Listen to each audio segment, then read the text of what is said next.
Good evening and welcome to the National Sim Racing Gen 4 Cup Series here for the Greg Lansdell 400 at the Brickyard. We've got the chase fully underway here in the National Sim Racing Gen 4 Cup Series. 10 drivers duking it out in a 3-race chase to crown a champion at Las Vegas in 2 weeks. But practice has just wrapped up. Tony Kurgel is currently top of the practice boards and looking to be one of the fastest cars here at Indy. So the session now moving over to qualifying. 10 minutes of qualifying up on the board. And let's take a look at Tony Kurgel as he gets up to speed in that number 13 car. Remember, this is last season's champion, Tony Kurgel, car number 13, looking to impress here at Indianapolis.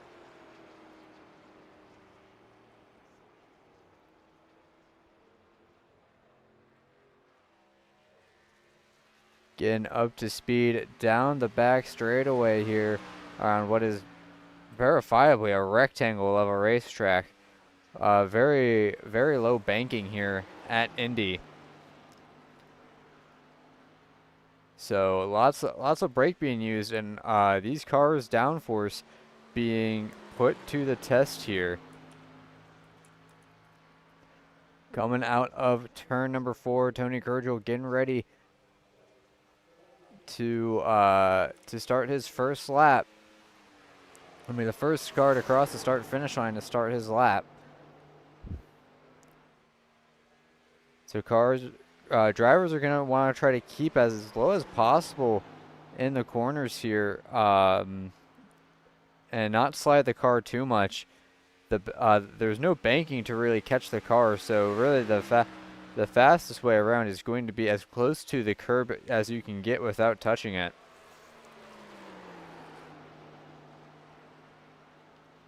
Kurgel looking pretty loose in turns 3 and 4. Coming down the long, iconic front straightaway here at Indy. Gonna try to get a better lap going when he crosses the start-finish line. Let's see what time he sets when he crosses the line. 51.749. Not too bad for car number 13, but he knows that he could probably set a better time if he doesn't get as loose as he did earlier.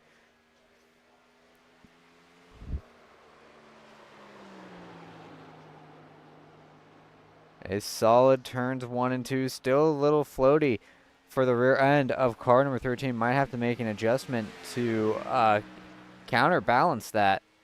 But at the moment, he's doing a good job of keeping that thing straight, no matter how much it wants to dance on corner exit. Had to overslow the car a little bit in turn 3. And, oh, that engine just went up in a big plume of smoke. Looks like he put too much tape on it. And that's going to be the end of his qualifying run. Although we got a new pole sitter in Mark Sikoshi, car number 8 with a 51.85. Looks like Kurgel might have glanced the wall during his first lap, and that invalidates his lap time. You cannot go off track or touch the wall during your qualifying laps, or else it will invalidate your lap time.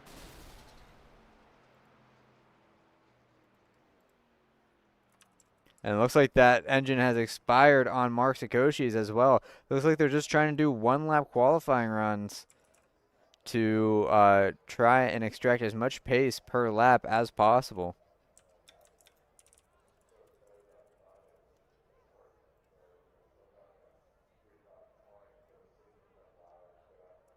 Let's try to go to a different driver who hasn't blown their motor yet. James Young, last driver in the chase right now, car number 31, rumbling down the back straightaway. Currently scored in the 6th position at the moment.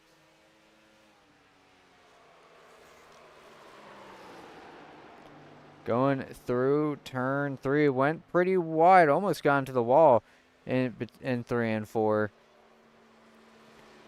Coming out of turn number 4. Looks like this is going to be a too good of a lap as, yeah, oh, he He scraped the wall exiting turn 4. That's going to invalidate his lap time.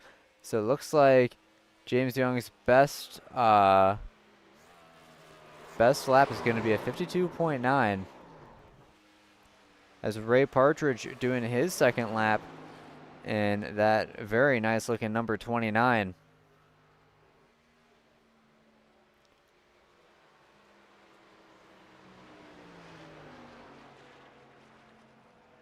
Looks like he's pulling into pit lane right now, or he was. But that 29 car not going very fast, only going about 140 miles per hour as he crosses the start-finish line.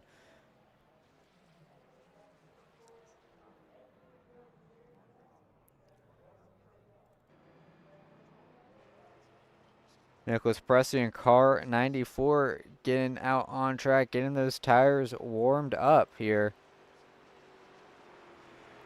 And that Home Depot number 94 not in the chase. He's missed a number of races despite the races that he's shown up in. Him doing very well in. Unfortunately, did not make the chase because he just barely got beaten out by drivers who showed up more often. But definitely a person to watch, as we know how fast that number 94 tends to be at any type of track.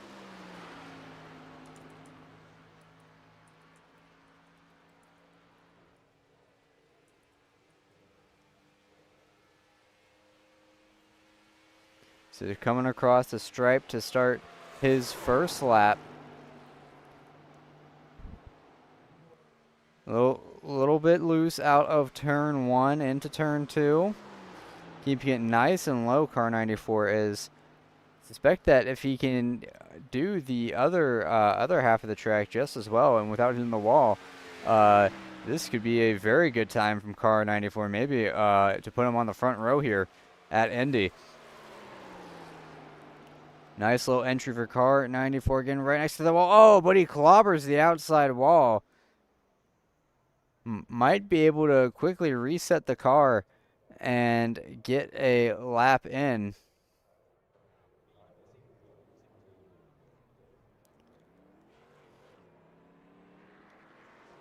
I think he might be able to do so if he really hustles it.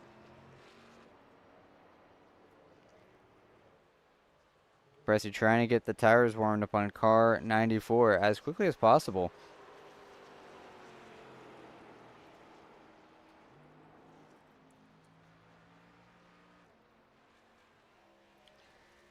Merging onto the track now, getting that car up to speed.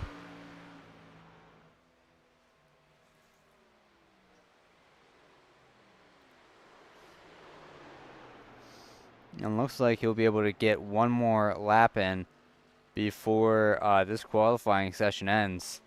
Assuming he doesn't hit the wall again. But if he hits the wall again, that car is qualifying towards the back. Very surprising to see Tony Kurgel, who was the fastest in practice, not set a valid qualifying time. So he'll be starting all the way in the back because of that. But Presley, a good turn 1, trying to turn into a good first set of corners here in car 94.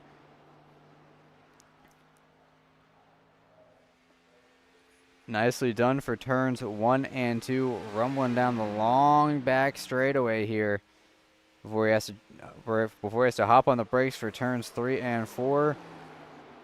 Trying to extract as much speed as he can out of that 94. Got really loose on exit, lost a lot of time right there. That's going to hurt him a lot in qualifying. It's all about carrying as much momentum as possible, and he lost about a second doing that, coming across the stripe to end the qualifying session, or at least his qualifying run. It's going to be a 51.887. It's actually good enough for second, so if he didn't get super loose like he did, he definitely would have had pole by, I would wager, about a 10th or 2, or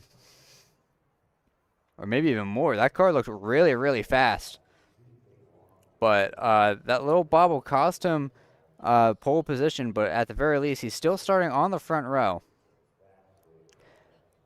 So while we are waiting for qualifying, and let's give a big shout out to our series sponsor, IRD Racing out of Florida, a big supplier in racing parts and equipment in the real world racing spheres.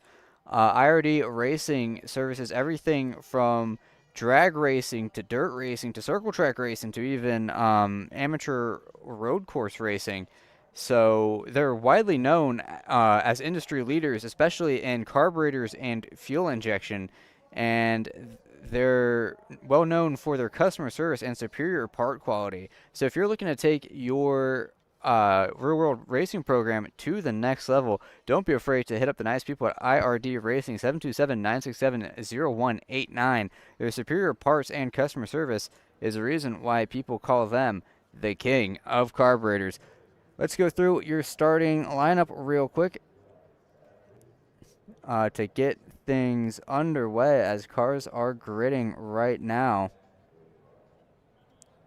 Starting on pole, it's Mark Sakoshi, and on his outside is Nicholas Pressey in car 94. Row 2 is going to comprise of Brian Williams in car number 3, starting in position number 3, and Lyle Mitchell in car number 1. Good qualifying outing for that one car. Let's see what he can do in this race. Rounding out your top 5 is last week's winner of Justin Cope in car 59, and Adam DeFore, currently 4th in the chase standings, looking to work his way up, starting 6th. Starting in 7th, it is John Bittler in car 88. And Dylan Lansdell, a strong 8th place starting spot for car number 24. Looking forward to seeing what he can do in this race. Race number 5, it is, or race number 5, row number 5, it is James Young in car number 31. And on his outside is going to be Robert Wiggins in car number 26, rounding out your top 10 here at Indy. First car outside the top 10 is going to be car number 28, another chase driver, Jason Crumley. On his outside is going to be the 4 of Elijah Grant. Rounding out your field of 14 drivers here is going to be Ray Partridge in car 29 and Tony Kurgel in car number 13. He's going to have a lot of work ahead of him to make his way through the field here to get to the front. So some of you may have noticed the stream name is not the Brickyard 400. It is the Greg Lansdell 400 at the Brickyard. This is a message from Mark Sakoshi, league owner and basically the commissioner of National Sim Racing, and he wanted me to relay this to everyone in attendance tonight. Before we go racing tonight, I'd like to take a moment to recognize something very special to the Lansdell family. A few weeks ago, Dylan Lansdell lost his grandfather, Greg. On behalf of all of us here in the broadcast booth, National Sim Racing, and everyone watching tonight, I want to extend our deepest condolences to Dylan and his family. Tonight's Greg Lansdell 400 at the Brickyard is being held in his memory. We ask everyone to join us now in a brief moment of silence as we remember Greg and honor the life he lived. Dylan, our thoughts are with you and your family, and tonight we race for Greg. So please join me in a moment of silence that will last until the middle of turn 3 and 4 to honor Greg Lansdell.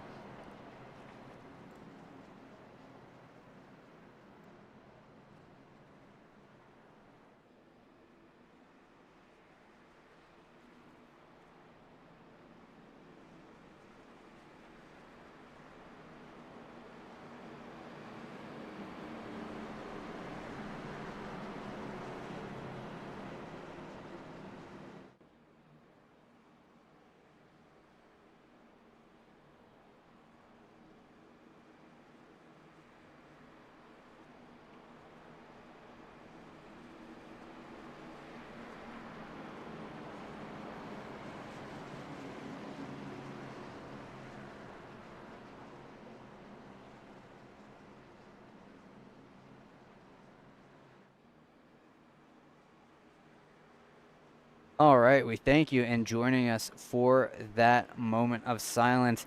Mark Sakoshi leading this field through turn 4 as the pace car about to make the left turn into pit lane. Going to lead this field to an 80-lap tilt here at the big Indianapolis Oval. We went to IRP earlier in the season. We're going to the big house. It's going to be Mark Sikoshi leading this field of 14 drivers to the green flag. Green flag is out. Good start by both Sikoshi and Pressey. Pressey seems to got the upper hand on the start, already pulling out to a lead and clearing Sikoshi down the long front straightaway. Cars trying to file in to single file. That bottom line is pretty dominant, and you want to get down there as soon as possible. You can see Brian Wiggins in fourth, running as far low as he can. Dylan Lansdell and John Bittler trying to sort things out down the back straightaway here. Bittler looking to jump to the inside of Lansdell. Lansdell going way high, giving Bittler more than enough room to operate with. Ooh, he's gets in the wall a little bit, but it doesn't look like it's going to be too much. Just a little scrape for car number 24 as he gets things settled down. Tony Kerschel has already gotten up into 10th before the lap is even over. So we know how fast that 13 car is. It's all going to be up to how quickly he can work his way through the field, especially when everyone's going to be trying their hardest to get to that bottom line.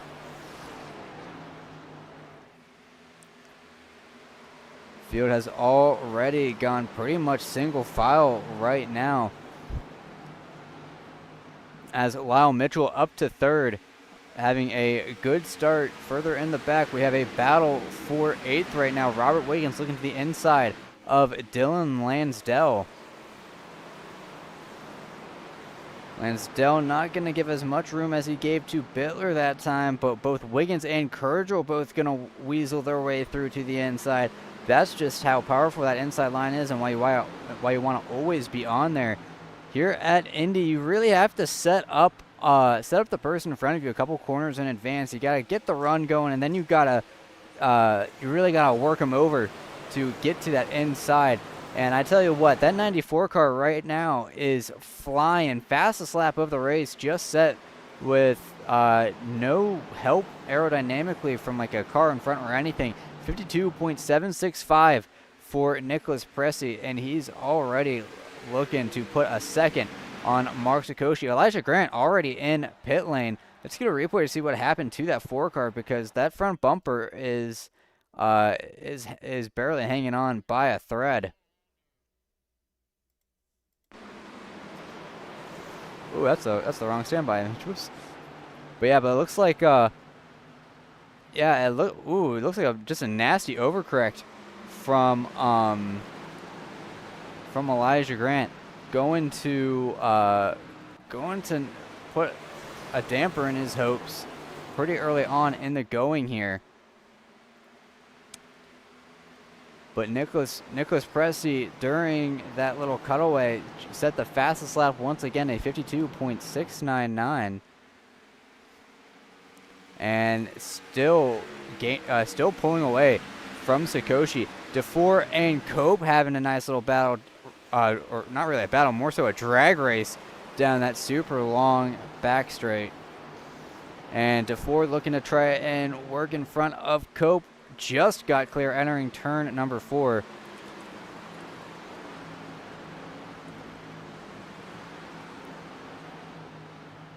So everyone's still remaining pretty single file for the time being. Any moves have been made. It's kind of like Pocono, where you kind of have to build the run on corner exit and then make the move down the straightaway.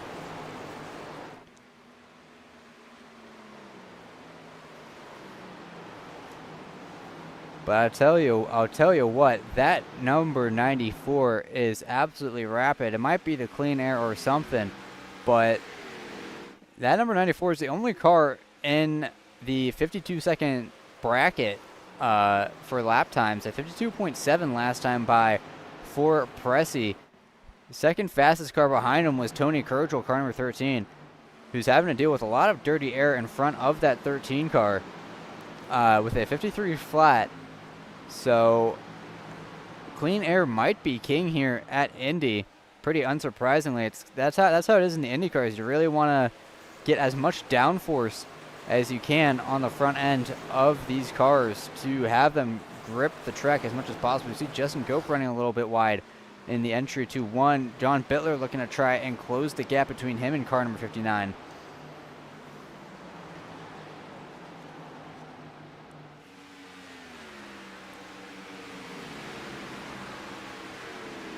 Further in the back, we're looking at James Young and Ray Partridge looking to the inside of Jason Crumley for the 12th position. Partridge not having the ideal start to his race, starting pretty far in the back, but hopefully looking forward to eventually work his way to the front. Dylan Lansdell looking to the inside of James Young, going to try to slide up in front of him down the front straightaway, going to make the move happen. Nice move by Lansdell to get ahead of Young, and Young going to look to give Lansdell a little bit of help down that front straightaway to get him closer to Robert Wiggins, currently running 9th. Came home a very strong 3rd last weekend. Car 26 was one of the big stories of the weekend, actually, that Robert Wiggins was able to secure a top 3 finish and actually got an interview with me for finishing 3rd off of pit strategy. As we see, Tony Kurgel just made the move on Bittler for 7th position. So that 13 car is trying to hustle as much as possible. And I'd wager that he's about the 2nd fastest car on track, right behind Nicholas Pressey.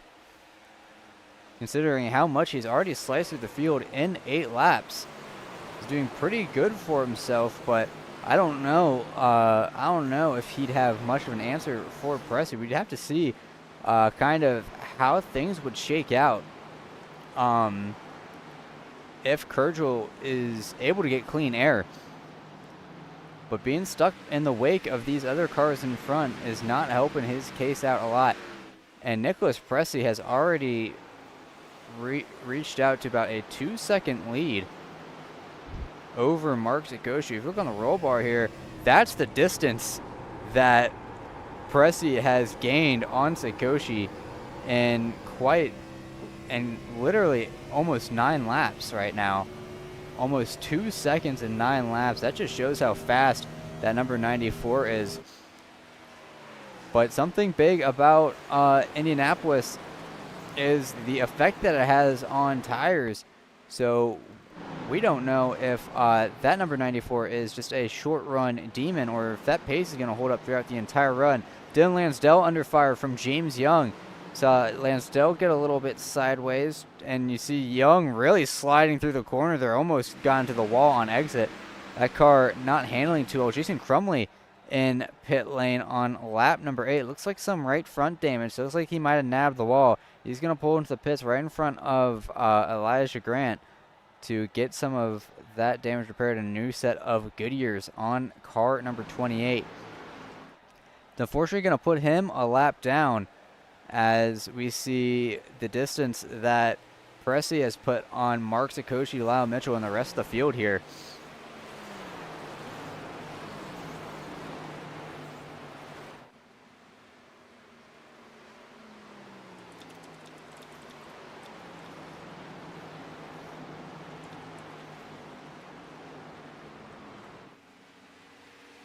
As well, we saw a car in the back get pretty loose.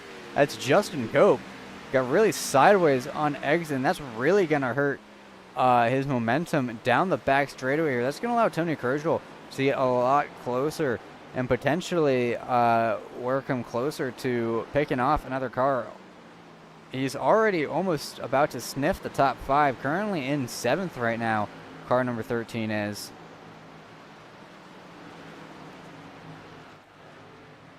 As just barely missed it, Ray Partridge made a pass on James Young for the 11th position. But Tony Kurgel, that car is looking a lot more composed than it did in qualifying. But the question is, how well does that thing run in dirty air? He's going to have a big run on Cope, who slid out pretty wide on exit, almost got into the wall. Looks like he had to get out of it a little bit to not hit the wall. So closing in even further on that 59 car. But where clean air matters the most is in the center of the corner, where you need the most downforce so the car can essentially glue itself to the ground via aerodynamics. And if Kurgel's running right behind Cope, that makes it really difficult. But he's going to try and pull real close down the front straightaway here.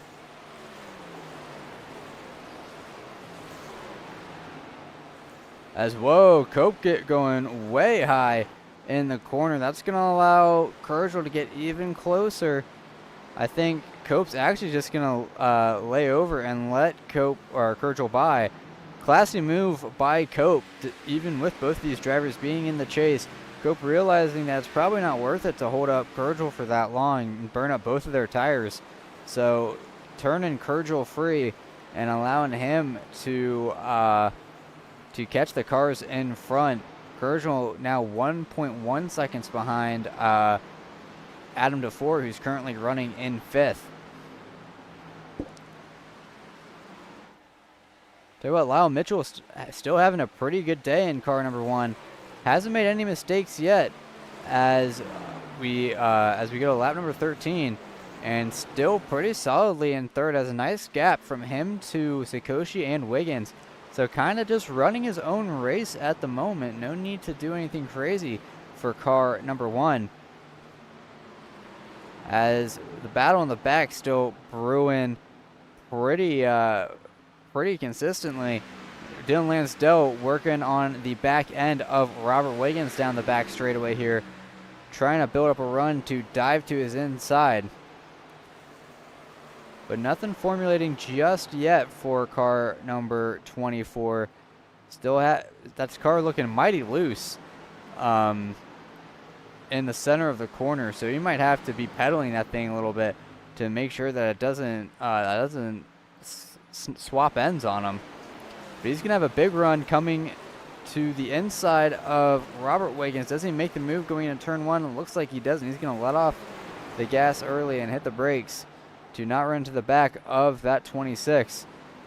But I'm sure that he's pretty hungry to get around that and start working on the cars in front and maybe try and put some space between him and car 29. But we see Wiggins kind of blew turn 2 right there. That's going to allow a huge run for Lansdell, and Partridge looking to join in on the fun. Young hoping to follow Partridge through, but I think it's just Lansdell getting through for the time being. Partridge going to try to get through in the center of the corner here. And I think Young is going to just try to follow Partridge through wherever he goes. But Wiggins trying to hold on strong to that outside. He has the benefit of Lansdell in front of him. James Young going to try to push Partridge down the front straightaway to keep him even with that 26 car, but both those cars looking a little fidgety down the front straightaway, but Wiggins not able to clear Partridge just yet. Partridge still putting up a fight on that inside line and might be able to clear Wiggins. Not yet. I think Wiggins still side by side with Partridge as they race down the back straightaway here, but Young is going to help Partridge get ahead. And now he's looking to get past Wiggins. I think Wiggins is going to let off a little bit early to let that 31 by and try and readjust his position to get back around them at a later time. But I think a little bit of contact between James Young and Partridge sent Partridge sideways in turn 4. Partridge, nice save. Very lucky that car didn't swap ends on him. But also pretty unfortunate for car 29 because he's probably just lost the draft of the cars in front, and that's going to be a pretty tough spot to be in for the driver of car number 29. Lyle Mitchell has pulled away from Brian Wiggins in 4th and is looking to pull in closer to Mark Sikoshi, the current championship points leader, and as it stands, the chase points leader, considering that Kergel still hasn't caught up to Sikoshi yet. But I think a lot of this can change when pit stops inevitably come into play. And we haven't gotten an accurate number on what the fuel window is looking like, but I'm thinking that these cars could probably do about 30 laps, and that might be a little bit generous, but about 30 laps on fuel here. There's just so much on full throttle time that it burns gas like crazy, almost like a super speedway. As we see Kergel trying to make the outside work on Adam DeFore, really throwing it in there into turn 3, and he's going to make the move stick. Nice move by Kurgel. I don't know if DeFore kind of just let him by or what, but Kurgel using the outside line to his advantage and getting around car number 5, and now DeFore looking to try and get a tow off of car number 13 with Justin Cope waiting in the wings.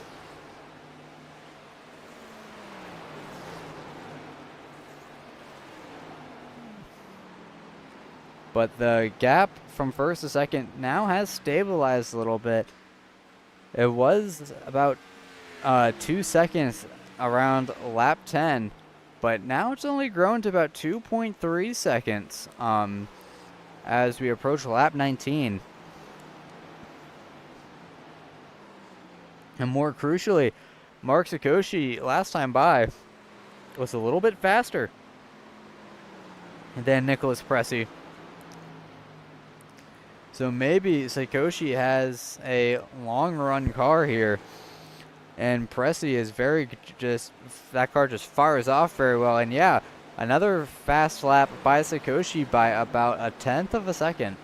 So Sikoshi looking to make up some of the ground that he lost on car 94. We were talking how fast Tony Kurgel was earlier. That car might be similar to Nicholas Pressey, to where it is really falling off as the run goes on. We saw him do essentially a 4-wheel slide through turn number 2. So he's hanging on for dear life in car number 13, hoping for a fresh set of tires sometime soon, so that he won't have to slide much more and get some of that pace back.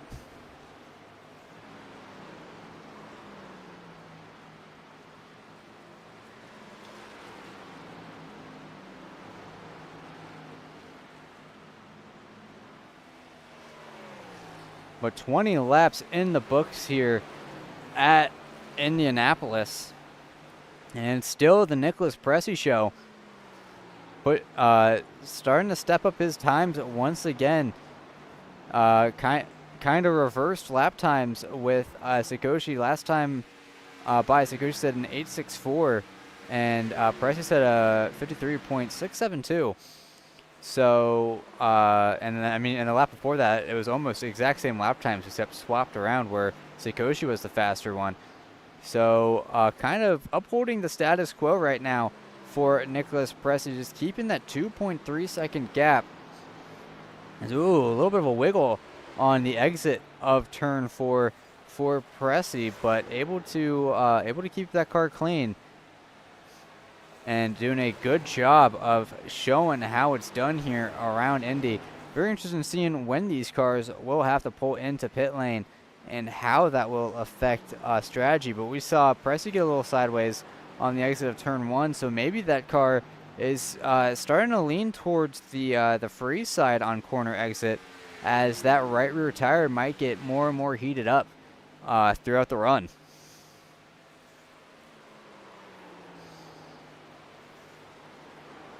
Yeah, you can see that rear end really wanting to slide out on exit of the corners.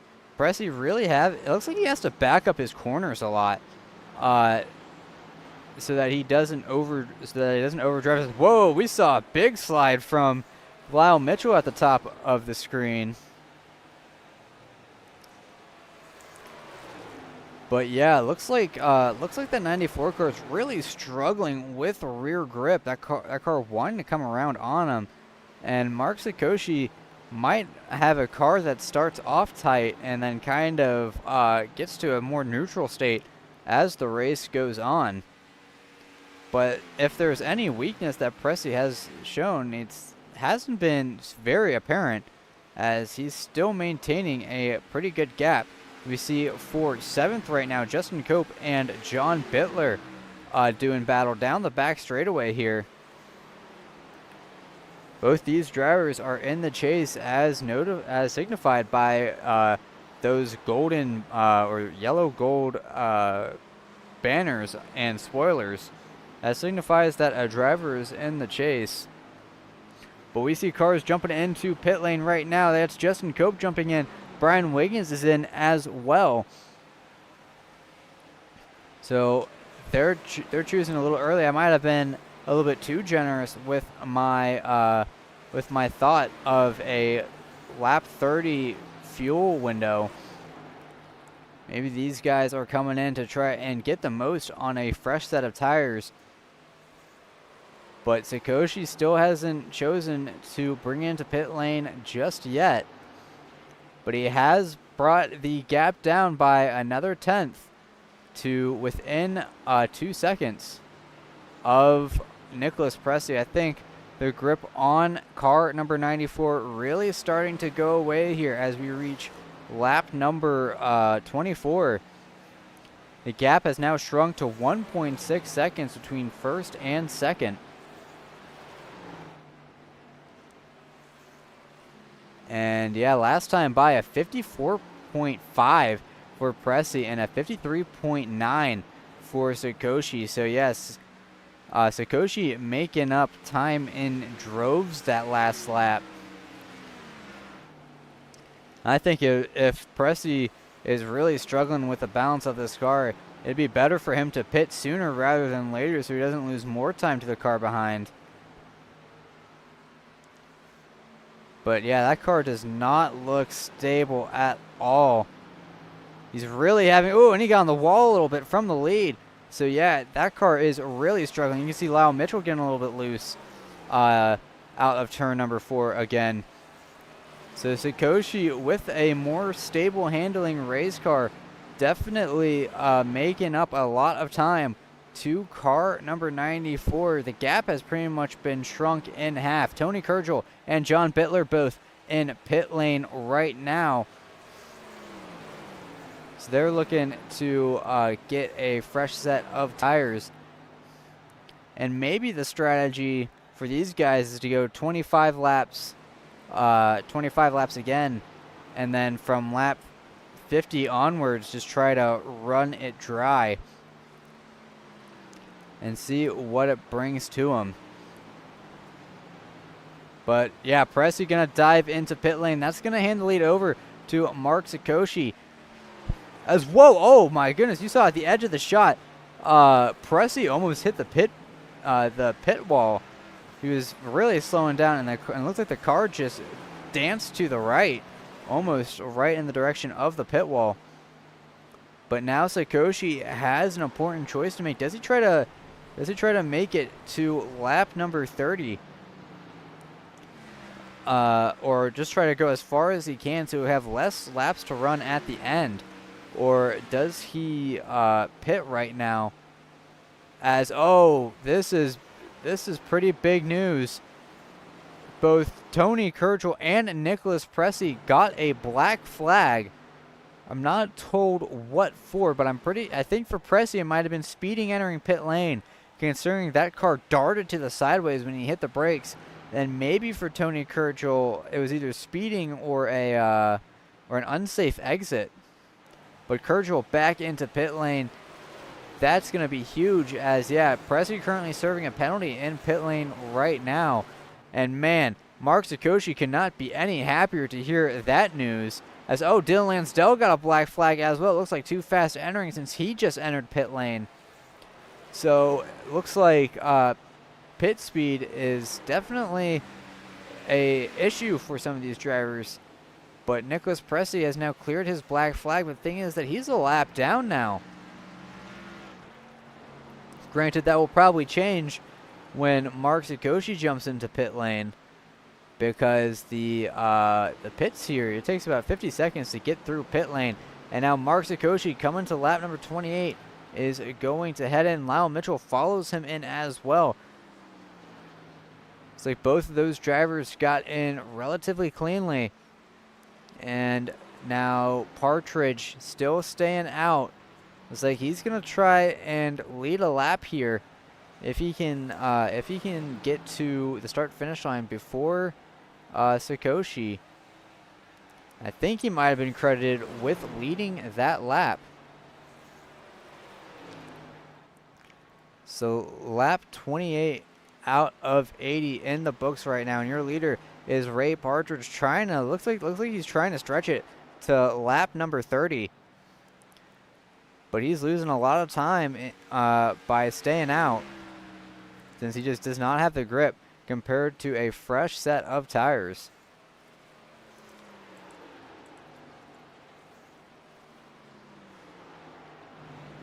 You see Brian Wiggins making some positions back up on track. He's actually going to get around Mark Sikoshi.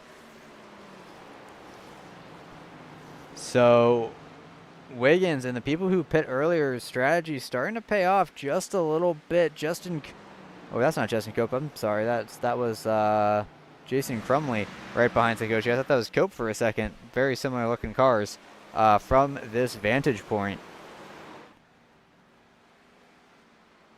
But Partridge still staying out right now. I think 30 is going to be his limit as he just exited turn number 2. Currently setting 54.5s, and Brian Wiggins set a 53.5. And we know that he's definitely not the fastest car on fresh tires.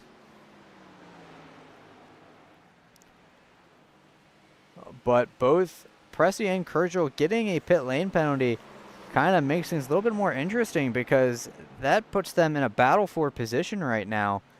And Kurgel is only about 8/10 behind Pressey, as Pressey is setting some really fast lap times, 52.8 last time for Pressey. Robert Wiggins into pit lane. Ray Partridge still staying out, so he's determined to try and stretch this thing as long as that 29 fuel tank will allow. As Nicholas Pressey just set the fastest lap of the race, a 52.657 for car 94. Definitely doing his best to make up all that ground that him and Kurgel lost by getting a pit lane penalty. As right now, Mark Sikoshi currently in third.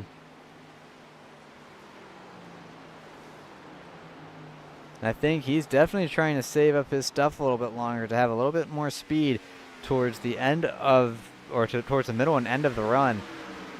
Because he ran about 2/10 slower than the car in front, which is Brian Wiggins. So whenever Ray Partridge comes into pit lane, which looks like right now, so whenever Brian Wiggins comes around one more time, he's going to inherit the lead and lead his first laps of tonight's event.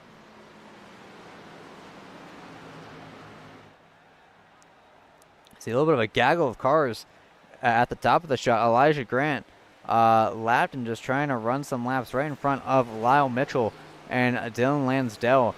Lansdell is currently a lap down after he had to serve a pit road penalty.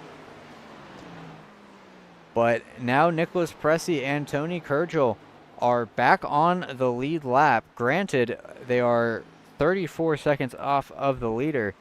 But if they keep up the pace that they've been running, they shouldn't be, I don't think that they'd be lapped by the next time these drivers run down pit lane.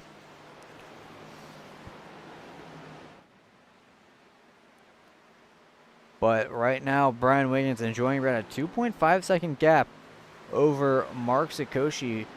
But Wiggins is on about 5 lap older tires than Sikoshi, so that tire life is going to end a lot sooner than car number 8. So I would not be surprised to expect that that number 8 car to start piling on the time gained to car number 3 towards the middle and end of the 3's pit cycle. Because keep in mind, Brian Wiggins pitted on lap 22. So it really depends on how long he's looking to run this next stop out.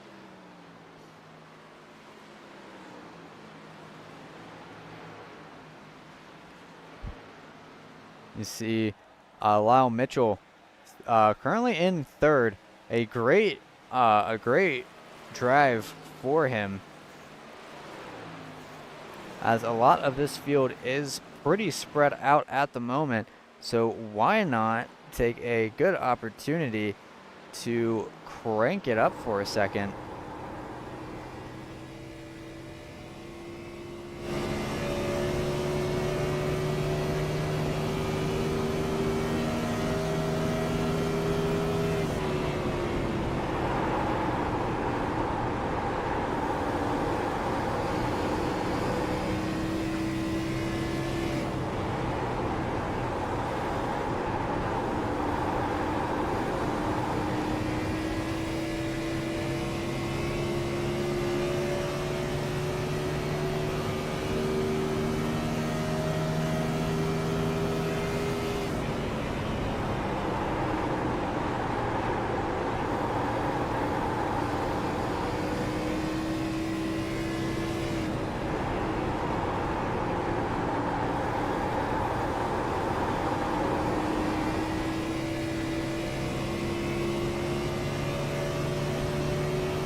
Hope you enjoyed that little bit of a crank it up with an onboard of a couple of drivers throughout the field.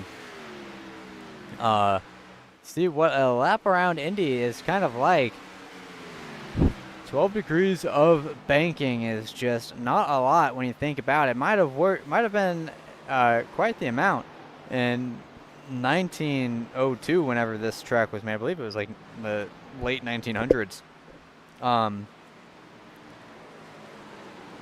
But yeah, might have been a lot of banking back then, especially when the track was first laid. But right now we have tracks like Bristol with banking in excess of 30 degrees. So Indy definitely has its spot as basically a festival of speed and a celebration of speed. And speaking of speed, these cars are absolutely flying down the straights here. Right before the braking zone for turn 3, Brian Wiggins just cracked 200 miles per hour.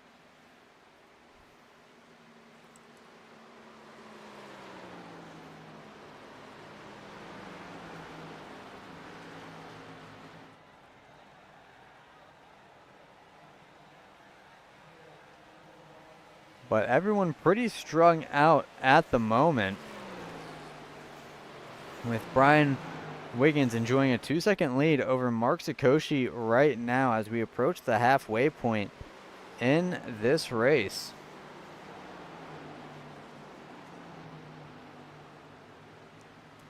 Lyle Mitchell trying to close the gap on Mark Sikoshi, a project he's been working on since the beginning of this race. And seems like he just gets closer and closer, but just isn't able to get it done. Lyle Mitchell seriously impressing right now with his speed. Even doing a good job of keeping that number 1 car clean. Definitely making his team owner very happy that he's not tearing up any race cars. And behind them, Adam DeFore is about 7 seconds behind, but he's got Justin Cope all over him. So he can't really let off the gas too much and kind of be comfortable, because he risks losing a spot to Justin Cope, who's currently about 2.3 seconds behind and closing. But John Bittler, who's also in the chase in 6th, looking to close the gap on car number 59. Slowly but steadily, he's inching closer.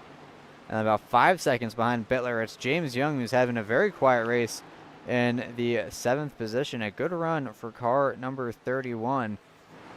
Not much to say about it. He's the last car in the chase, and this would be a good points day for him if he can hold this position. Ray Partridge is back in 9th. He's on the freshest tires, but it looks like his strategy really hasn't paid off too well for him, as he's only up to 8th. And behind him, it's Robert Wiggins in 9th. And then Nicholas Pressey and Tony Kurgel, 10th and 11th. They really haven't made up any time on the leaders after getting unlapped. I would have thought that the gap would have probably been 29 seconds or something with how fast these cars were going earlier in the race. But it looks like that just has not been reflected just yet. Pressey's made up about a second in total, but he's definitely going to need a lucky caution to come out to bunch this field up to be back in the running for it. As we're approaching halfway, I think the point in which Brian Wiggins' tire life is starting to fade is starting to hit him. Mark Sikoshi really starting to close the gap between 1st and 2nd. Went from about 2 seconds to about 1.2 seconds. He's also pulling away from Lyle Mitchell at the moment. That gap expanding from about half a second to 0.8 of a second. So Sikoshi, pretty much the fastest car on track right now. And Wiggins still has about 4 laps until that number 3 car is scheduled to be put in pit lane, assuming that he pits in every 22 laps. But just crossed the halfway point here for the Greg Lansdell 400 at the Brickyard. And it is Brian Wiggins trying to hold on to a lead here with 40 laps to go.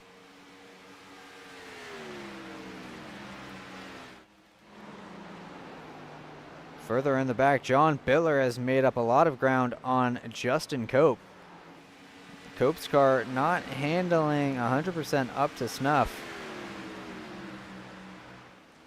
And Bittler having a very quiet night, but he's definitely turning heads in car number 88 as he is looking to be a sleeper pick for one of the fastest cars in the field right now.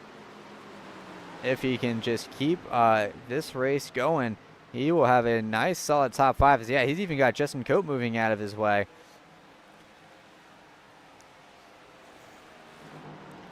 So Bittler going to make the move into turn 1. I think Cope's just going to easily let him by. But Mark Sikoshi has now caught the back end of Brian Wiggins.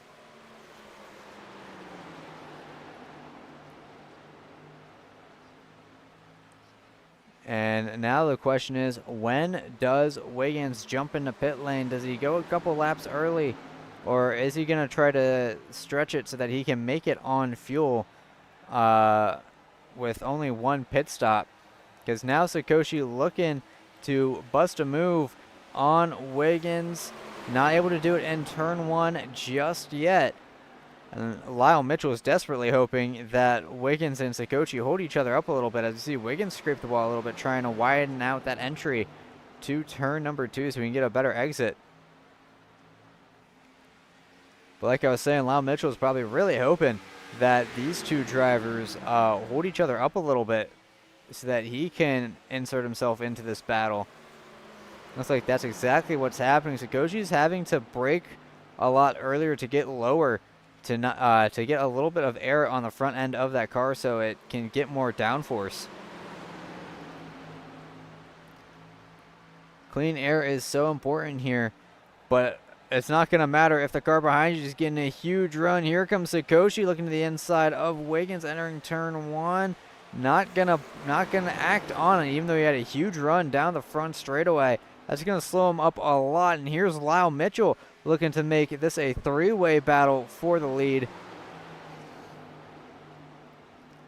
Mitchell all over the back end of Sikoshi. Might have gotten Sikoshi a little bit loose by packing air on his spoiler, but Sikoshi able to hang on for the time being. Wiggins getting a couple tenths out in front of breathing room. That's probably going to close up pretty quickly, thanks to the ever-growing tire disparity between the two. But this is definitely what he needs to kind of close the gap between these two cars.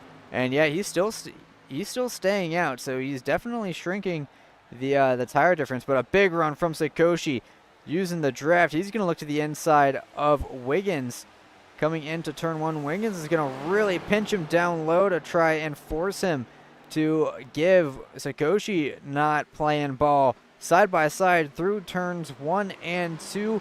Wiggins might be able to hold Sikoshi off using that middle lane. But oh, Wiggins in the wall almost bounces down into Sikoshi.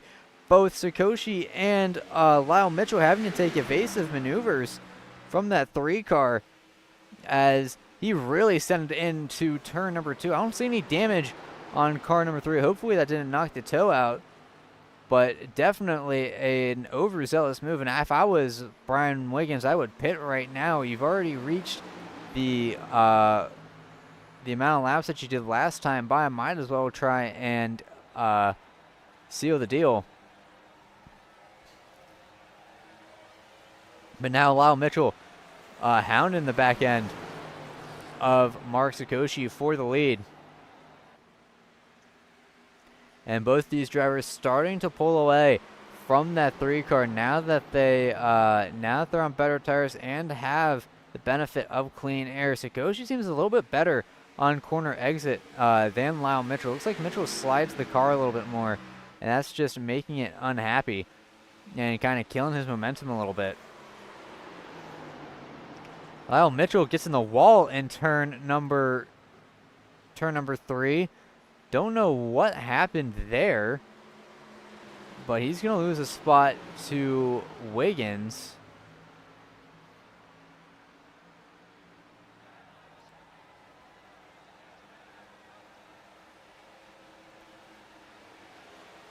Lyle Mitchell going to look to the inside of Wiggins, had to back out of it as Wiggins shut the door in his face.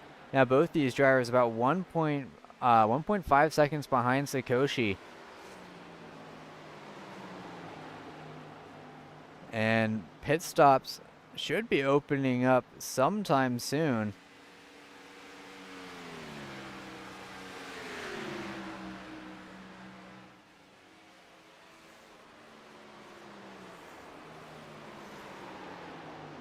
As Lyle Mitchell looking to the inside of Wiggins. Wiggins got really loose. I don't know if Mitchell packed air on his spoiler or what, but it looks like Wiggins just got dead sideways as a result of Lyle Mitchell just being there.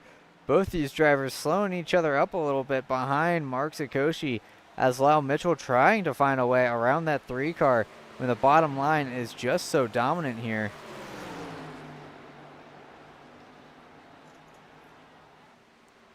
So Lyle Mitchell got really close to hitting the wall right there. Very lucky that the safer barrier ended, or else he would have had a pretty hard meeting with the outside wall. But he's going to get a good run out of turn number 2. Does he go to the inside here? Yes, he does. He's going to pull to the inside of Wiggins and try and get around him coming into turn number 3. Wiggins going to put up a fight on that outside, but it's not gonna pay any dividends as Lyle Mitchell finally gets around Brian Wiggins, and that's gonna put him about 2.5 seconds behind Mark Sakoshi, currently leading right now with 32 laps to go here in the Greg Lansdell 400 at the Brickyard.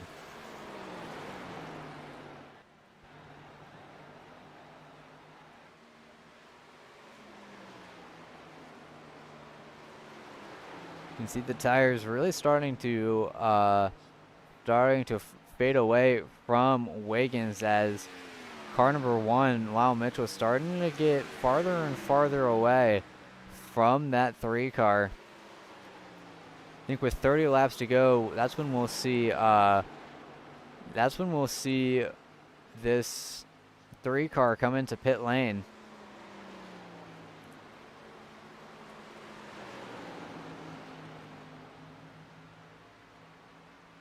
As he's on 26 lap old tires. I think that you can go about 30 to 35 on fuel, but there's really a merge point where the tires become more important than the fuel.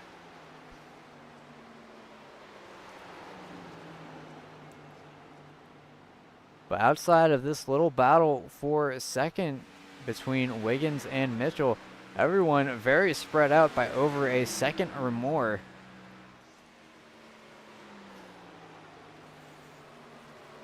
But it looks like Wiggins took a very conservative entry into turn 3. Going to lose about 0.2 to Mitchell, and we might see this 3 car hop into pit lane real soon. Not yet. He's still looking pretty hungry to try and make some trouble for Lyle Mitchell and maybe try and get around him. But soon that 3 car is going to have to go into pit lane. 30 laps to go here, and I would not be surprised to see some of these leaders coming into pit lane to have one last fuel run in about 3 or 4 laps, because we're on lap 51 out of 80 right now, and Mark Sakoshi pit on lap 27. So that'd put him, if he pits at the same interval again, I would have that 8 car pitting on lap number 54, which is coming to 2 laps from now. As there we go, first car coming into pit lane, it's going to be Brian Wiggins in car number 3, working his way into pit lane. He's going to be the first car in. Adam DeFore looking to join him in pit lane. See, does anyone else come in as well? John Bittler's in as well. Justin Cope gonna stay out.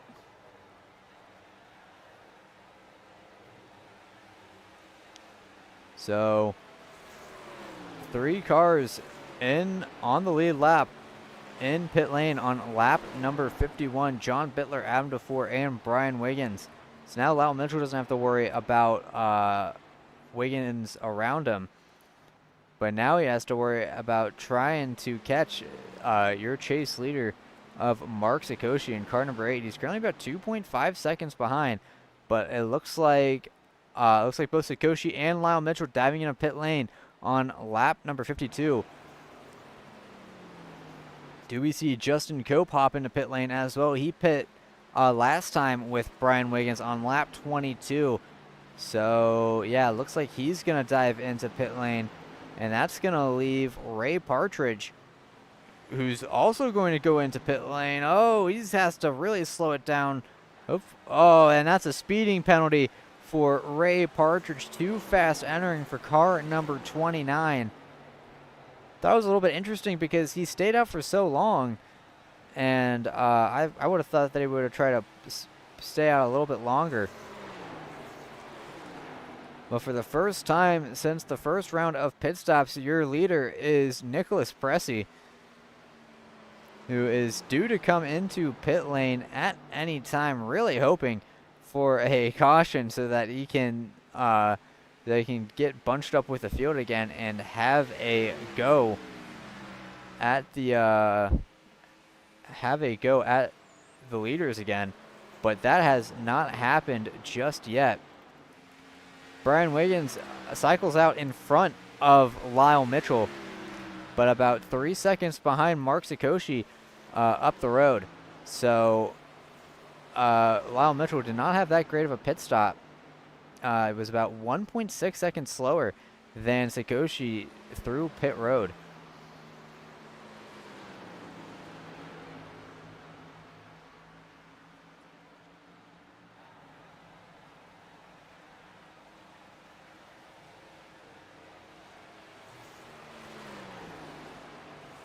But Ray Partridge served his black flag and is now coming out of pit lane. Unfortunately, that's going to put him 1 lap down. Fortunate way to end car number 29's race, it seems, because everyone is so spread out that it looks like we're just not going to have the means for a caution to happen. But now Nicholas Pressey, when does this 94 car hop into pit lane? He's got Robert Wiggins about 1.3 seconds behind him. And these cars running about equal lap times. Of course, Wiggins having 4-lap fresher tires. But Pressey trying to run this out as long as possible. Maybe try and nab the points bonus and money bonus for most laps led, which I think would probably go to him, considering that ever since the first pit stop, the lead has switched hands a couple times from Partridge to Sikoshi to Wiggins. But it's all going to be up to Nicholas Pressey when he decides to come into pit lane. Looks like he's going to come into pit lane on lap number 55, right behind, I believe that's Jason Crumley. And it looks like Pressey this time got into pit lane. Robert Wiggins going to lead a lap here at Indy as he stretches his run out another lap longer.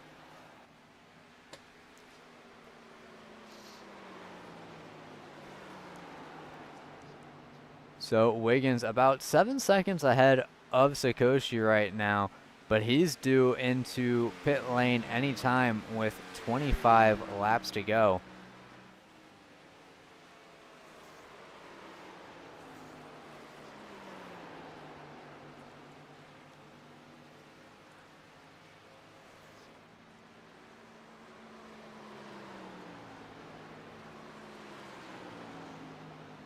But Nicholas Pressey has now exited pit lane, and trying to get that car up to speed.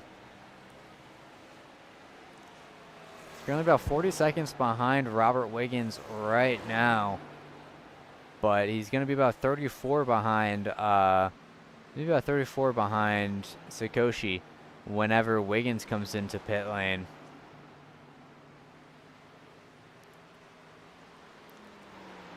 But Sikoshi pretty well poised to walk away with this thing once Robert Wiggins dives into pit lane. Because Brian Wiggins is a comfortable 1.5 seconds behind, so Sikoshi just needs to not make any mistakes for these next 24 laps, and he will be more or less home free. We've seen how strong this 8 car is on the long run as the tires start to wear. It's a very stable car throughout the entire run. You don't really see much sliding from car number 8 like you would with other cars here. Like I said, a very stable race car under the command of Mark Sikoshi. It kind of bites him a little bit on the short run as he's losing time to looser cars like Brian Wiggins, but it really pays dividends right where it matters the most, at near the end of the run.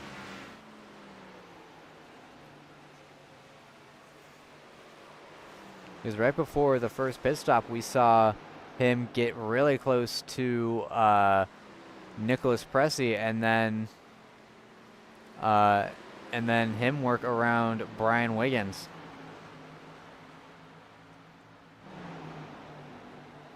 So Robert Wiggins has finally jumped into pit lane on lap number 58 out of 80. It's going to hand the lead over to Mark Sikoshi, and he has a 1.5 second lead to hold on to over Brian Wiggins.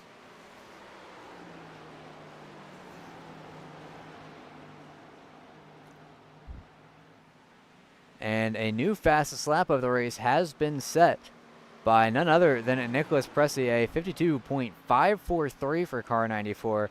So this car is still very fast and probably would have been a winner had it not been for that pit road penalty. But one mistake can alter the entire trajectory of your race, as we see Pressey set another fast lap at 52.481. So yeah, this 94 car is absolutely screaming. It's just one bad mistake on pit road kind of held him back a little bit.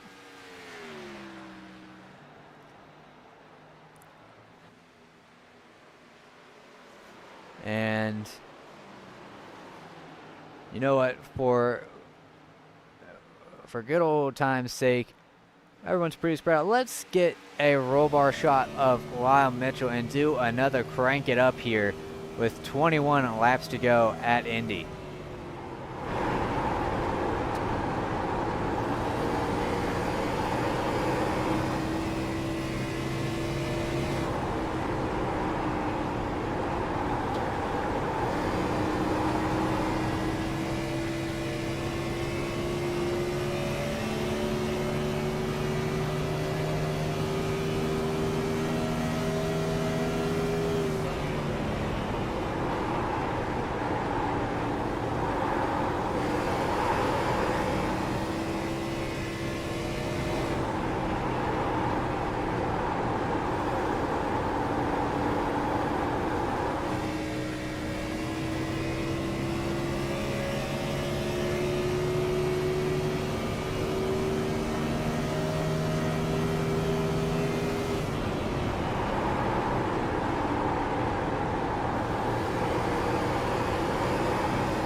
Best thing about these crank it ups is that it allows me to get a drink of water real quick. As we see Justin Cope starting to close in on John Bittler Saw him get really close to that outside wall of turn number 4. Got very close to hitting it, but luckily did not smack that wall. So he's trying to make up ground to another chase points rival, with Justin Cope currently second in the chase standings, running 6th right now. And John Bittler, this would be a very good points chase points day for him if he can hang on to a top 5 in car number 88. Still got 19 laps to hold off Cope, and running high like that in the corner is definitely a way to throw it away. So now Cope a lot closer to the back end of Bittler as they both exit turn number 4 and down the long front straightaway here at Indy.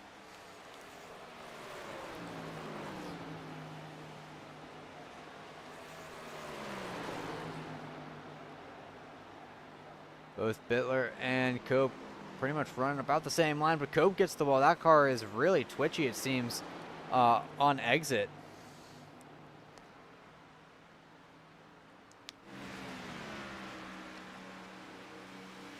But Bittler dropping to the bottom down the front straightaway to kind of break the draft so that Cope can't get too much of a tow. And Bittler really sent it into the corner right there. Cope keeping it much more composed, and he's going to gain a lot of time back to Bittler. So this battle not over just yet.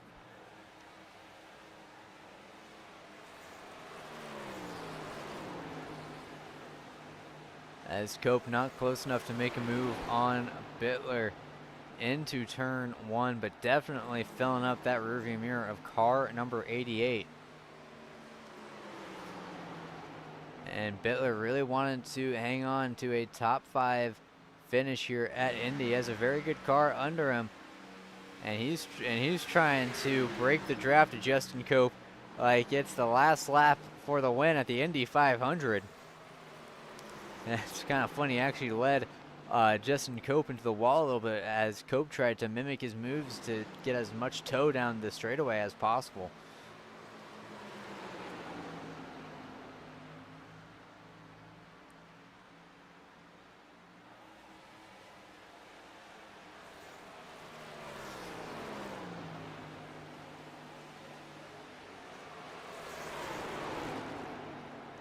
As, that little move from Bittler down the front straightaway is, it's going to put him in the outside wall. Bittler trying to swerve around the track to break the draft, really compromises entry, and it sent him right into the outside wall, and he's got right front damage on car number 88. He's going to have to try and get that thing home with about 10 seconds ahead of Nicholas Pressey. Very unfortunate for Bittler, and hopefully that doesn't affect his speed too much, but he hit that wall with a good bit of force in 1 and 2, and I think that's a lot of concrete there too, so definitely not a kind surface to be hitting your fragile car parts on. But up towards the lead, Mark Sikoshi dealing with lapped traffic in front of him. He's got Elijah Grant and Robert Wiggins in front of him, kind of taking away that very precious clean air. He's going to need to find a way to dispatch these guys pretty quickly so that Brian Wiggins can't catch up to him. 14 laps to go here at Indy. Looks like Elijah Grant running about the middle line through these corners. That's more than enough to give Sikoshi ample clean air to the front end. But he's staying a pretty solid distance behind Grant for the time being. It really closes up on him down the straightaways.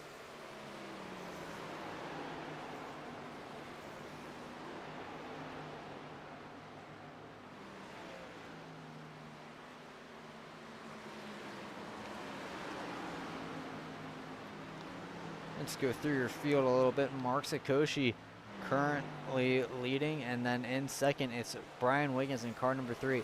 Just under a second behind second place is going to be Lyle Mitchell, who's still kept up a very strong race in third. And then a whopping 13 seconds behind, it's Adam DeFore in fourth, kind of in a land of his own. Got 13 seconds to the car ahead and 6 seconds to the car behind. That's Justin Cope in car number 59 in fifth, rounding out your top 5 current in the current running order. And then John Bittler trying to get that damaged number 88 back around the track. Has about 7 seconds up on Nicholas Pressey, who has actually gained about 3 seconds on the leader, but it's too bad that he's about 31 seconds behind because of the pit road penalty. But he's currently running in 7th, which is a pretty solid recovery for him. James Young in 8th right now, about 5 seconds behind Pressey, kind of just running his own race and chilling out.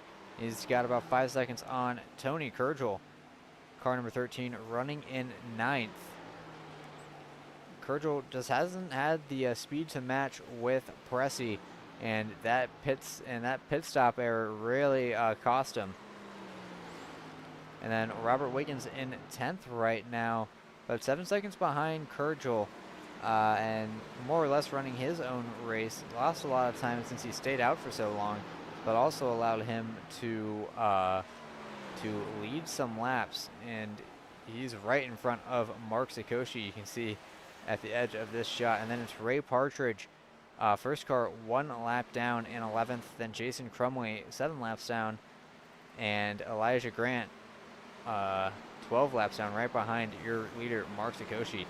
Lyle Mitchell closing in on the back end of Brian Wiggins. You can see that 3 car really loose throughout the last part of turn 2. So car number 3 is starting to struggle with handling, as he's really trying to push that number 3 car to stay ahead of Lyle Mitchell in car 1.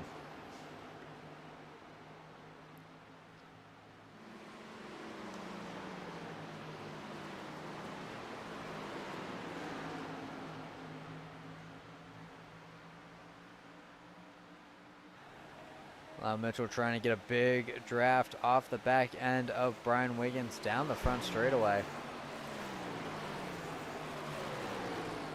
But all that extra speed he's carrying as a result of not having to worry about drag, he has to compensate by slowing down more in the corners, and that's kind of what dirty air does to you.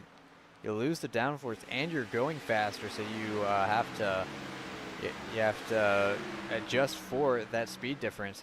But a good run for Lyle Mitchell down the back straightaway, trying to close that gap. It's kind of staying steady at about 0.2 of a second between second and third.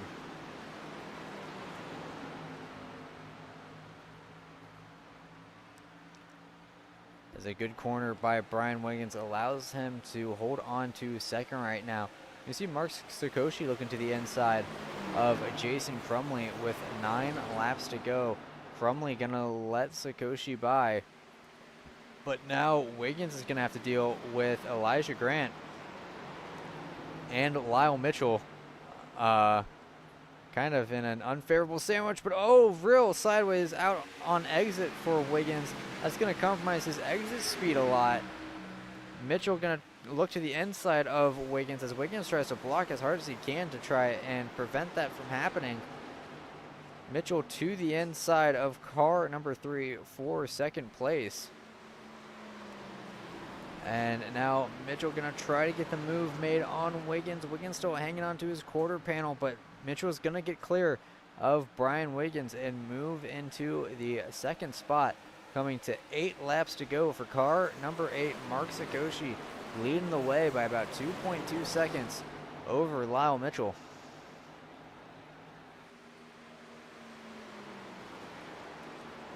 But Lyle Mitchell will also have to deal with Elijah Grant and Jason Crumley in front of him at some point. And it's all going to be up to how he can manage manage this lap traffic if he can hold on to second place, or will he get relegated to third place? I think second or third, either way, is going to be a very good run for car number 1.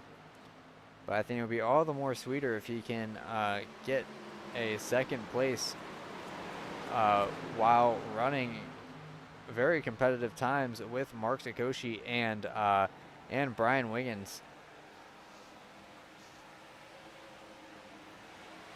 Lapped cars fanning out to 2 wide in front of Lyle Mitchell, not really giving him much place to choose, and not really a lot of clean air to choose either.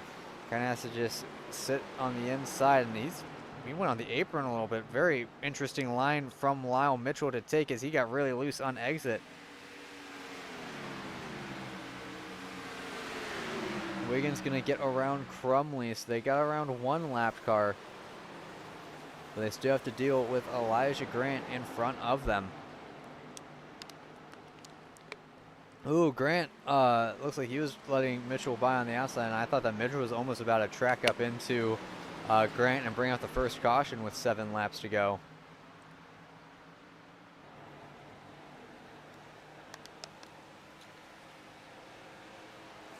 Six laps to go here, and Lyle Mitchell pulling out to about a 0.4 of a second gap over second place, or sorry, over third place. Brian Wiggins in car number 3. Hoping that this goes green to the end. And what would be pretty fitting of a race at Indianapolis. Definitely tends to create more strung out races like Pocono does. More strung out races and long green flag runs where cars kind of get spread apart, and it's more about individual speed and consistency rather than anything else. But big high five up in the air from the flagman, signaling 5 laps to go here for the Greg Lansdell 400 at the Brickyard. And it is all the Mark Sakoshi show right now, as he's almost 3 seconds ahead of the cars on screen right now. Lyle Mitchell and Brian Wiggins. Oh, Brian Wiggins got into the wall, almost lost it, but able to keep that 3 car straight, and that's going to give Lyle Mitchell a lot of breathing room. Further in the back, James Young trying to catch on to the back of Tony Kurgel for 8th spot. Kurgel's very slowly pulling away from that 31 car.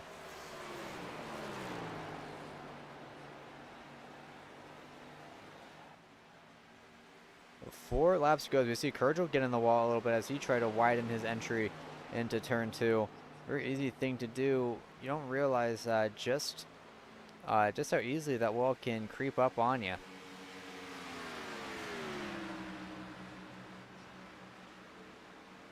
But Mark Sakoshi starting off his chase, his chase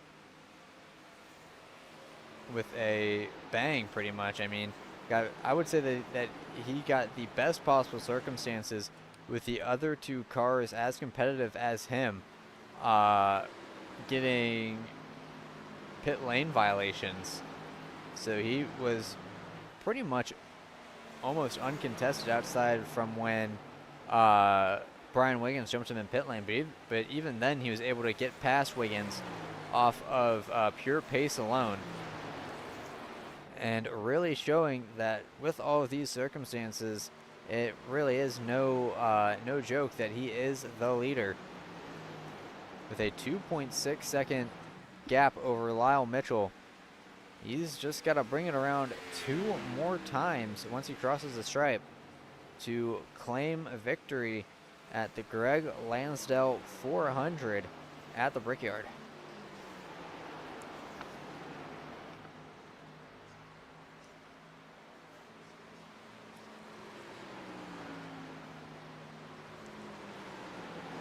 So like I've said, all throughout this race, that 8 car, I've yet to see one wiggle, one slide and he's just kept it very composed.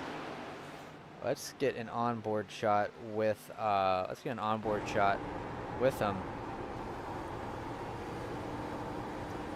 You see very little counter steer from the wheel as he applies the power down. Not really sliding at all, just kind of easing the car and directing it where to go in the corners here.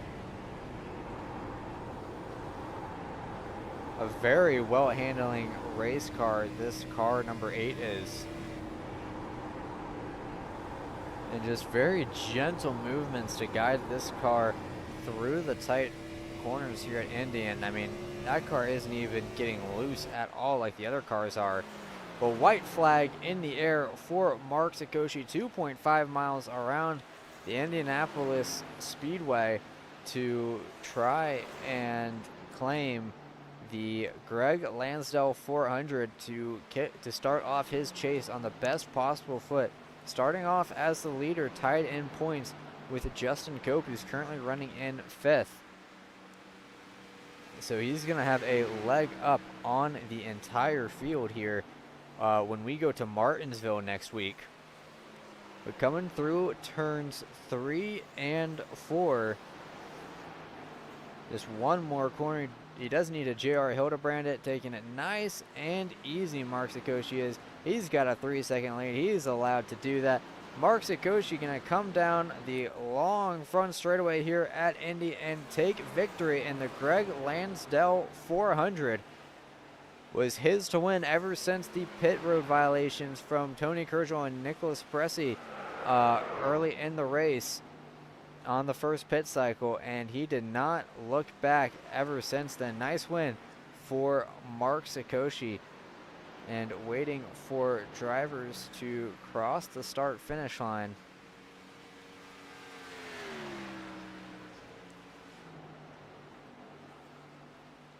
And it looks like this race will really be in the books once James Young crosses the finish line. Then we can get your finishing results up on the board.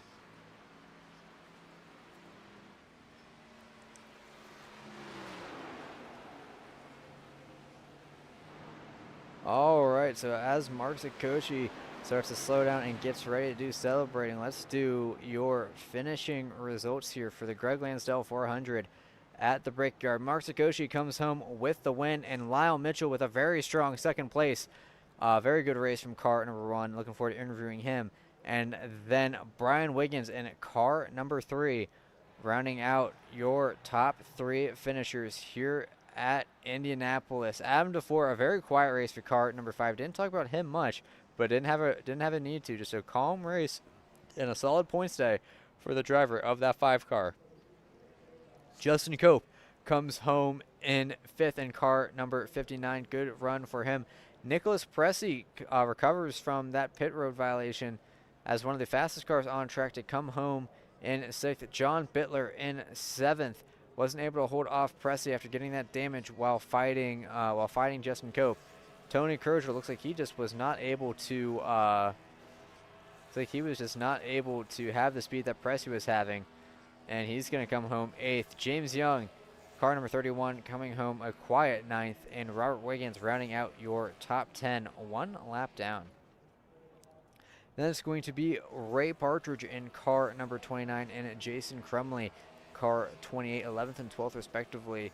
Both cars 1 or more laps down. Same with Elijah Grant, who is multiple laps down after an early wreck on the opening stages of this race. And then Dylan Lansdell was the only car to not finish this race in car number 24, finishing 14th out of your 14 drivers here.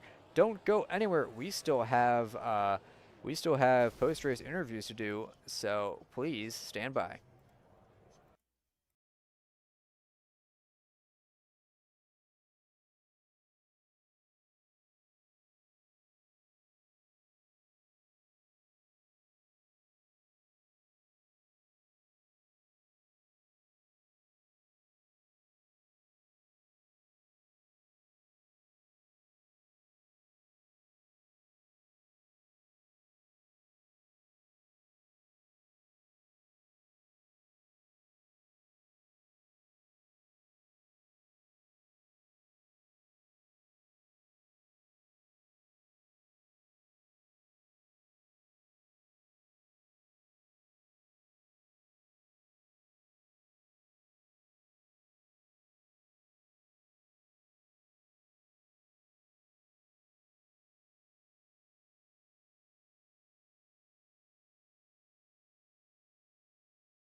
Okay, welcome back to the National Sim Racing Gen 4 Cup Series. Greg Lansdell 400 at the Brickyard. We've got our three drivers in the interview booth, and we'll start with Mark Sakoshi, your race winner. Let's get him into the booth real quick.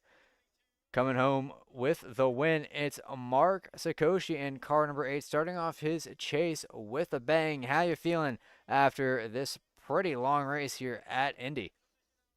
Feeling pretty damn good, man. Uh, the Brickyard, man. I've had a love-hate relationship with this place for many years, and I don't think I've ever won here, especially in a league race. Setup was really good long run. Very solid. I don't know if we had the best car overall. Pressy had a really good car. We would eat into his lead there towards the end of a run.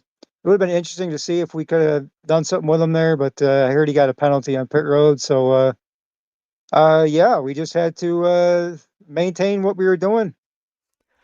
Yeah, and I tell you what, I didn't see one bobble or slide anytime you were on the TV camera. So I have to ask, did you make your car tighter than a lot than you would think that the other drivers might have had? Because it seems like a lot of drivers were struggling with looseness on exit, and I really didn't see that at all. You had a very stable race car on corner exit, and I think that was helping you gain a lot of the time on Pressy and any car in front of you because you just didn't have to waste all that extra momentum and tire heat sliding out of the corners. Yeah, we definitely had a better handling car. We had a lot of grip. I don't know if it was necessarily tight. It had a lot of grip. We would get a little free from center off, but it was very manageable. And we were a lot better than the rest of them. That's all that matters.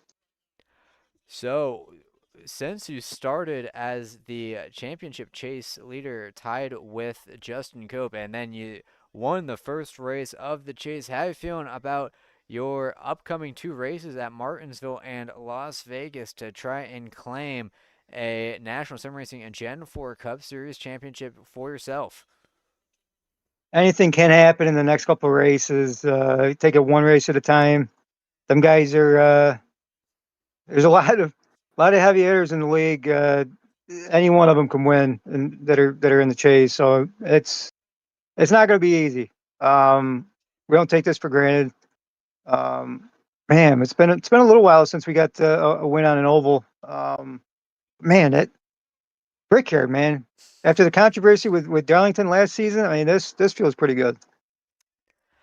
Well, before we let you go to celebrate your win just a little bit more, do you have any people or sponsors you want to thank before we let you go? Yeah, I got to thank you for covering our races. Got to thank we got to thank Bitler for sponsoring the series. Anybody needs any custom carburetor work done, irdracing.com. Awesome carburetors.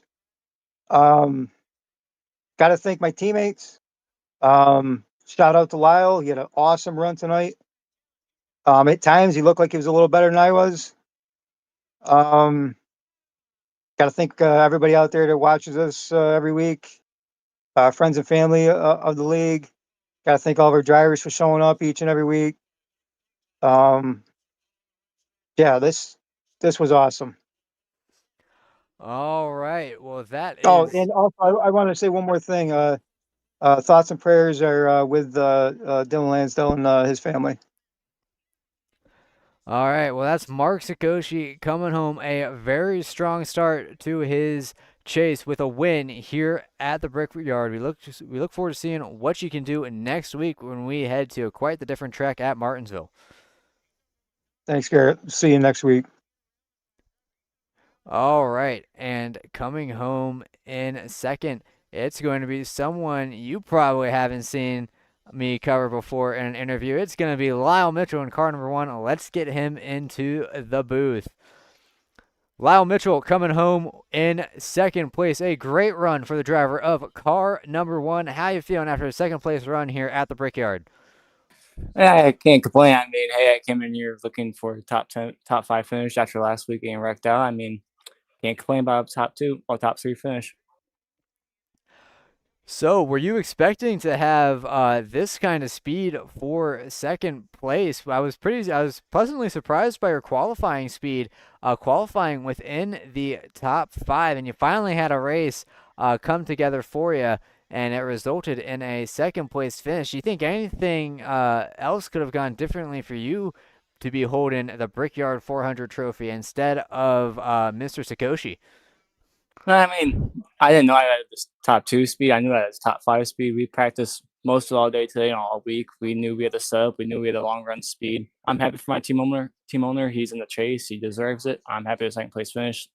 Just gotta do what I gotta do every week. Show up and make the car owner happy.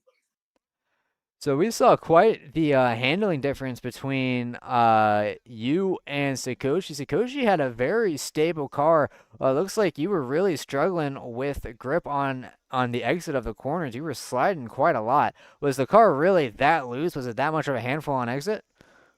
No, I felt like I was just pushing it, like getting nerves. I got a little bit nervous. I was pushing the car more than what I was supposed to. I mean, just what it is. Sometimes you're not used to it. And like Sakoshi's been up here all the time all season. I'm coming back from doing race control all season. It's just something I gotta work on, keep myself under control sometimes and throttle control. Well, either way, I'd say you did a good job of keeping that car under control, considering that you came home in second place. Before we let you go and ride the good momentum into next week, do you have any people or sponsors you want to thank before we let you go? My parents for letting me do this every week. I mean, they're always a great role. They always help me out. Mark's the coach for running the team, putting the stuff out every week for both Discord, the racing league, and helping me out throughout the week for the last 4 or 5 years I've known them. My thoughts and prayers are with the Dylan Lansdell family. I hope the best is happening with them. And well, you for playing the show every week, broadcasting, taking the time out of your Saturday at night to do this. All right, well, that's Lyle Mitchell, car number one, coming home a very strong P2. Definitely a surprise to anyone watching National Sim Racing. I haven't seen this driver in the interview booth all season. Look forward to seeing what she can do in the next race. Hopefully, it's at Martinsville, man. Yep, thank you. All right, and your final driver to be interviewed, it's going to be car number three, Brian Wiggins. Let's get him into the booth. Brian Wiggins, driver of car number three, starting off his chase strong, the second highest finishing of any chase driver with a third place finish in today's event. How you feeling after 80 laps at Indy? Oh man, I'm hot and sweaty. That was a good race. It was a lot of fun. It was tough though. It was hot, you know. Yeah, I kind of want to know what your thoughts were for pit strategy, because we saw you pit earlier than almost anyone else on lap 22, and then you stretched it out and were pretty much under fire almost exclusively from Mark Sakoshi and Lyle Mitchell during that second stint. So kind of want your pit road philosophy for this race. So I don't know. I was thinking, at 80 laps, you could get about 30 on the tank. So I was like, okay, we could short pit one. And usually the first stint is the hardest on your tires. So I was like, let me make the first stint shortest one. And it almost worked out for us. Mark and Lyle, they had a little bit of a better car than me. Not much, but a little bit. And that's how it finished out. So speaking of cars, kind of want to know how your car was handling during that race. We saw you slide on exit a lot. Was it just super easy to overstep the bounds? Lyle said that his car was pretty stable. It's just that he was sliding a bit because he was pushing it too hard. And Mark Sakoshi said that he had a lot of grip. So you, as the third man and kind of not in that group of MSI members, kind of want your opinion on the car's handling tonight. Yeah, it was a little loose on exit. It was, but anytime we tried to tighten it up, it also tightened entry, and that's what you don't want at Indy is a tight on entry. So kind of just lived with the loose off exit and managed it as best as we could. So before we let you go and ride the good momentum of a third place finish into the next chase race at Martinsville next week, do you have any people or sponsors you want to thank before we let you go? Yeah, I got to thank John Bittler, IRD Racing. We got to thank FTN and the Broadcast Network. You guys do a great job for us. Thank Mark and Lyle. Well, not Lyle today because he was racing, but normally when he's our race control, we thank Lyle. And then all the guys that come out here and race with us every week. It's a lot of fun. Gotta thank my brother, Robert, my beautiful wife, Jenny, uh, and my baby, Briella. All right, well, that's Brian Wiggins in car number 3 coming home with a very strong start to his chase hopes with a third-place finish at the Brickyard. We look forward to seeing what you can do next week when we go to Martinsville. See you later, Garrett. All right, and with all that said and done, we can start wrapping things up here on our end. Let's get this little graphic off the screen, and let's change the camera. Thank you for tuning in to the National Sim Racing Gen 4 Cup Series Greg Lansdell 400 at the Brickyard. Our thoughts and prayers are with the Lansdell family as they process the loss of Dylan Lansdell's grandfather, Greg Lansdell. Big thank you to iRacing for sponsoring this broadcast and this series and making this possible to broadcast to you all. iRacing. There's a reason why people call them the king of carburetors, and it's because of their superior parts quality and customer service. So, IRD Racing 727-967-0189. Great group of people over there. Great to work with. Always happy to have them on board to help me out. Big thanks to Andrew Schulte and SKS Graphics for their ticker and help with the ticker and any gremlins that arise with them. If you need ticker help or anything revolving tickers for broadcasting on iRacing, don't be afraid to hit up SKS Graphics.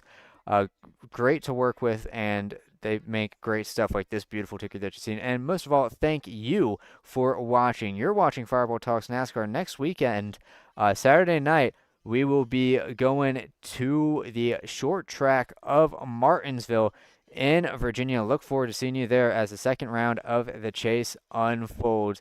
But in the meantime, my name is Garrett Hess. You're watching Fireball Talks NASCAR on the National Sim Racing Gen 4 Cup Series. I look forward to seeing you